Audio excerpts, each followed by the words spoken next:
The early 20th century might be considered one of the high points in Indianapolis literature in terms of the number of authors it produced, both men and women.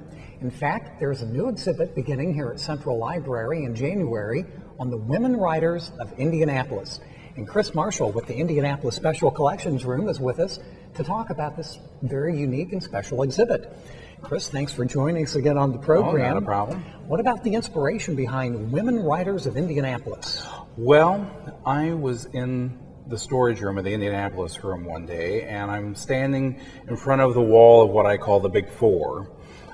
We often talk about James Whitcomb Riley, Meredith Nicholson, Booth Tarkington, and Kurt Vonnegut as being our Big Four writers from Indianapolis. And we have pretty much all their books in multiple copies, different editions, foreign languages, etc.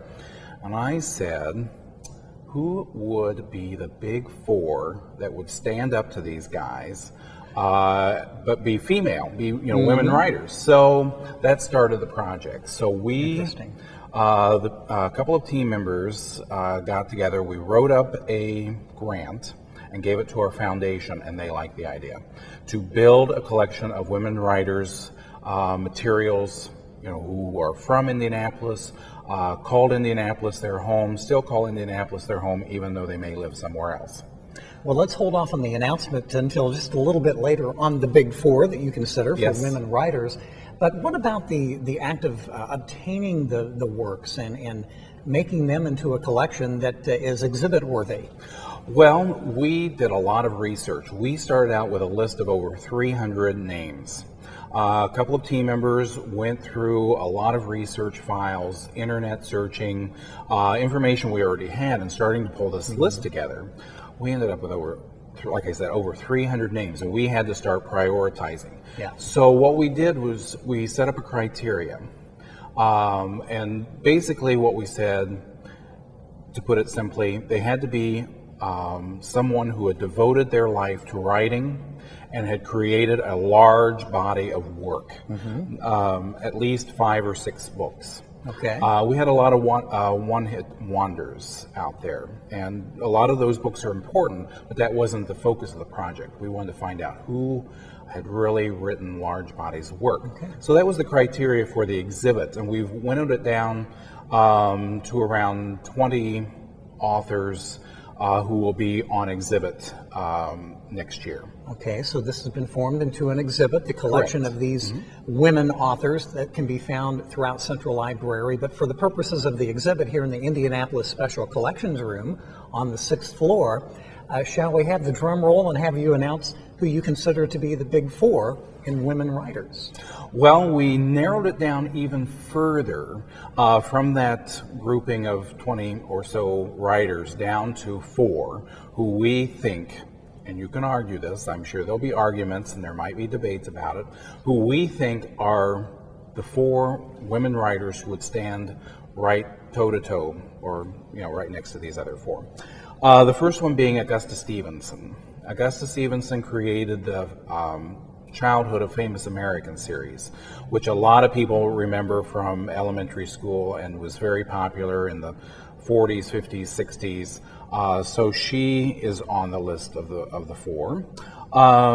The other 3 include Janet Flanner, who, as you know, was born and raised here in Indianapolis. Although she really didn't care much for Indianapolis, she left for New York and eventually on to Paris, and spent her entire writing career writing for the New Yorker, as well as pulling together several books that she had written. She wrote one fiction title, which was somewhat popular, but she never wrote any fiction after that. But she wrote for the New Yorker early on. Mabel Lee Hunt wrote a number of children's books, and she has a very important tie to the Indianapolis Marion County Public Library. She was a librarian here for numerous years before leaving and pursuing a career as a writer. The last but not least is Jeanette Covert Nolan. She was born and raised elsewhere, but she came to Indianapolis and spent most of her adult life here. She wrote numerous books for adults and children, but her focus was on children's literature. So those are our big 4.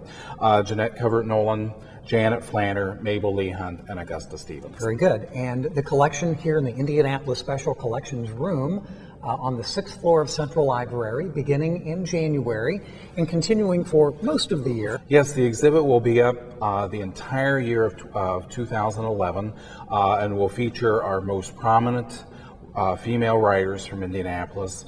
And we'll probably do some rotation in the middle of the year of some of the materials, so you'll see other things.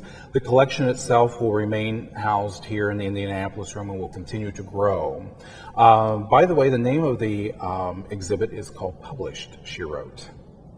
Very classy. Yes, very classy, off of, a TV show kind of inspired me. But so that is the name of the exhibit, and will be up for the entire year. So well, we look forward to it, and thank you for spending time. And Published, She Wrote, the name of the exhibit, featuring famous, or those four that Chris mentioned as the Big Four, women writers of Indianapolis, here in the Indianapolis Special Collections room throughout 2011.